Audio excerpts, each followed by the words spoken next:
ഇന്നൊരു interesting video ആണേ. അതുകൊണ്ട് തന്നെ ആരും സ്കിപ്പ് ചെയ്തു പോലെ ഒന്ന് മുഴുവൻ കണ്ടു നോക്കണേ. നമ്മുടെ അടുക്കളയിലുള്ള വെറൈറ്റി സ്പൂണുകളില്ലേ, അതൊക്കെ വെച്ചിട്ട് ഒരുപാട് വെറൈറ്റി ടിപ്സ് ഒക്കെ ഉണ്ട്. അതൊക്കെ കണ്ടുപിടിച്ചിട്ട് ഞാൻ ഇന്ന് വന്നിട്ടുള്ള എന്തൊക്കെയാ നോക്കിയാലോ. ഇഞ്ചിന്റെ തോല് പോക്കാൻ സ്പൂൺ ഉപയോഗിക്കാന്ന് എത്ര പേർക്കറിയാം?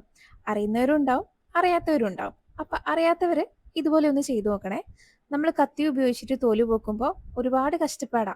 മാത്രല്ല, തോല് മാത്രല്ല, കുറച്ച് ഇഞ്ചിയും കൂടെ ആ തോല് പോക്കുന്നതിന്റെ കൂട്ടത്തിൽ പോവും.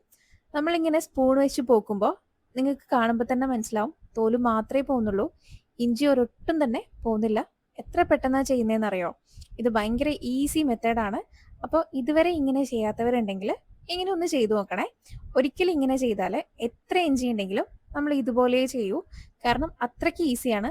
ഈ തോല് കണ്ടാൽ തന്നെ അറിയാലോ, ഒരു തരി ഇഞ്ചി പോലും വേസ്റ്റ് ആയിട്ടില്ല. അടിപൊളിയല്ലേ? നമ്മൾ ഒരുപാട് തക്കാളിയൊക്കെ ഒന്നിച്ച് വാങ്ങിക്കൊണ്ടിരിക്കുന്ന സമയത്ത് എങ്ങനെയായാലും അത് ചീത്തയായി പോകാനുള്ള സാധ്യതയുണ്ട്. ഫ്രിഡ്ജിൽ വെച്ചാൽ പാടിപ്പോയ പോലെ ആയി പോകും, പുറത്ത് വെച്ചാൽ ചീഞ്ഞു പോകാനുള്ള സാധ്യതയുണ്ട്. പുഴുക്കളും പ്രാണികളും ഒക്കെ വരികയും ചെയ്യും.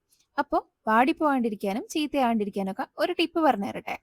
നമ്മുടെ തക്കാളിക്കൊട്ടയിൽ ഇതുപോലൊരു സ്പൂൺ വെച്ച് കൊടുത്താൽ മതി. അപ്പോൾ എത്ര തക്കാളി ഉണ്ടെങ്കിലും പെട്ടെന്ന് ചീത്തയായി പോവില്ല. ഇനി നമുക്ക് സ്പൂൺ കൊണ്ട് ഒരു അടിപൊളി കോഫി ഉണ്ടാക്കിയാലോ? വെറും കോഫിയല്ല, റെസ്റ്റോറൻറ്റ് സ്റ്റൈൽ കോഫി. അപ്പോൾ എങ്ങനെയാണെന്നല്ലേ? അതിനായിട്ട് നമുക്ക് ഏതെങ്കിലും ഒരു പാത്രത്തിലേക്ക് ഇൻസ്റ്റന്റ് കോഫി പൗഡർ ഇട്ട് കൊടുക്കണം. സാധാരണ കാപ്പിപ്പൊടി എടുക്കരുത്, ഇൻസ്റ്റന്റ് കോഫി തന്നെ വേണം. ഇനി അതിലേക്ക് 2 ടേബിൾ സ്പൂൺ പഞ്ചാര ഇട്ട് കൊടുക്കുന്നുണ്ട്.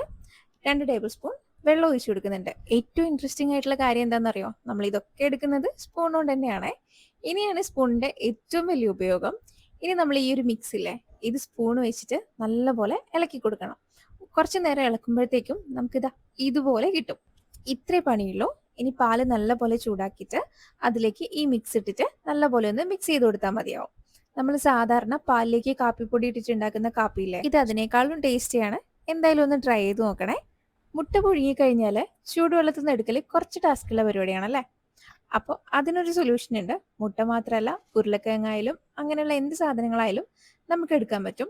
ഇതുപോലെ 2 സ്പൂണ് ഒന്നിച്ച് വെച്ചിട്ട് നമുക്ക് വെള്ളത്തിൽ നിന്ന് ഈസി ആയിട്ട് എടുക്കാൻ പറ്റും. അപ്പോൾ ഇങ്ങനെ ട്രൈ ചെയ്ത് നോക്കിയിട്ടില്ലെങ്കിൽ ഒന്ന് ട്രൈ ചെയ്ത് നോക്കേ. നല്ലപോലെ ആവി പറക്കുന്ന ഇഡ്ലി ചെമ്പിന്റെ തട്ട് കൈ കൊണ്ട് എടുത്താൽ എന്തായാലും പൊള്ളും. അപ്പൊ അങ്ങനെയുള്ളവർക്ക് വേണ്ടിയിട്ട് സ്പൂൺ കൊണ്ട് ഇതുപോലെ എടുത്താൽ കൈ ഒട്ടും പൊള്ളൂല. അപ്പൊ ഒന്ന് ട്രൈ ചെയ്ത് നോക്കണേ. ഇഡ്ലി ചെമ്പില് വെള്ളം ഇല്ലാത്തത് മനസ്സിലാവാണ്ട് ഇഡ്ലി ചെമ്പ് കരിഞ്ഞു പോയിട്ടുണ്ടോ? അങ്ങനെ കരിഞ്ഞു പോയൊരു ഇഡ്ലി ചെമ്പാണ് ഇത്. അപ്പൊ ഇതിനൊരു സൊല്യൂഷൻ ഉണ്ട്. ഇഡ്ലി ചെമ്പിൽ നമ്മൾ വെള്ളം വെക്കുമ്പോൾ ഇതുപോലെ ഒരു സ്പൂണും കൂടെ ഇട്ട് കൊടുത്താൽ മതി.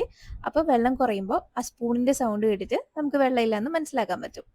മല്ലിയിലയും കറിവേപ്പിലയും ഒക്കെ പെട്ടെന്ന് ചീത്തയായി പോകലുണ്ടോ? ഇത് രണ്ടും സ്റ്റോർ ചെയ്യാന്നുള്ളത് വലിയൊരു തലവേദനയാണ്.